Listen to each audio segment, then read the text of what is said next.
We're here at the SEMA show. We're at ARP booths with none other than Kyle Tucker. He's won the Baja 1000 a few times. He's with DSE, Detroit Speed and Engineering. And if you haven't heard of them, you've been living under a rock. This is some sort of a 69 Camaro. You guys have a few hours into it. Tell us about this, Kyle. Yeah, you know, this is a really special build. We've been known to build a lot of Camaros over the years. This is the fourth car we've built for this customer, Stuart Adams. But this one, we did it our way.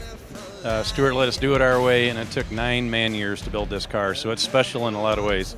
Tell us some of the reasons it's special. I mean, it looks like it's been dipped in black ink, easy for me to say. Black and yellow, you got the Halloween colors. Yeah, no, you know, it's something special. I love black, I love chrome, and you got to have Chevy orange when you have a Chevy engine. And we just did it where it looks like a 69 Camaro, but it is ultra refined, every piece, every part, every fastener. And you know, it's 69 Camaro, but it's very sophisticated, very eloquent, and ready to rock and roll. Now, you said every bolt, every nut on here is ARP. And if ARP didn't have them, you had them create it. What does it take to become an ARP bolt? Yeah, you know, ARP is the best in the business. If you're a racer, if you're a car builder, I mean, if you need that fastener to do its job, everybody knows to come to ARP.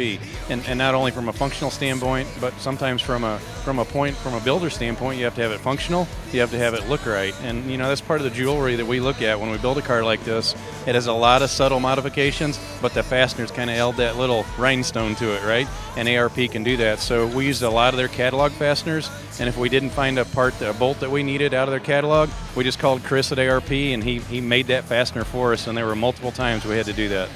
But what does it take to make a regular bolt, a regular fastener, into something ARP worthy? Yeah, you know, it's not only how they make the bolt, it starts with the material. You know, what they make the bolt out of, how they roll the threads, how they cut the threads, all the shoulder links, the shoulder, I mean, all of that is ARP. And what they've learned as racers and manufactured the bolts over the years, it is the tried and true brand as a racer, as a builder in the industry. And you live to live by them, you know?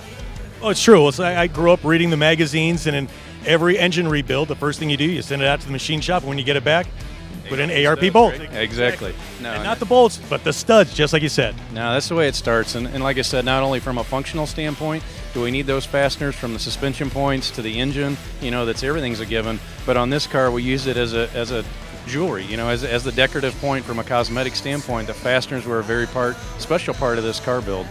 It's so interesting to hear you say that, because as far as I'm concerned with, I just want the best for my engine. I want it so it's not going to break. You want it so it's not only functional, but so it looks pretty too. As you said, car jewelry. It is. In this car, at this level, you have to sweat every detail, every part, every fastener, every washer, you know, is machined and special on this car. So when you get to this level of car, you cannot overlook anything. And like I said, fasteners were kind of like the icing on the cake for us. Now, a friend of mine, Mike Copeland, told me he went to the Nethercut Museum a few years back, and every one of their screws was faced a certain direction. And so now he does that at Diversified. Have the same sort of build quality here? You know, I'll give you a secret. You know, we use the ARP 12-point stainless fasteners, so it's hard to clock a 12-point and make it look like it's not clocked right. So that's it saved us. But to this level, you're right. I mean, people clock fasteners. I go by the wall outlet at home and make sure the screws facing the right way, right? So we have to be like that, right? So you're one of them. I am one of those. So where can we find ARP bolts? ARP-bolts.com is the best place to do your research on bolts and get those. It's just that simple. Kyle, thanks so much. I really appreciate it. ARP-bolts.com. Here at the SEMA show, check out ARP. We'll be back with more videos in a little bit.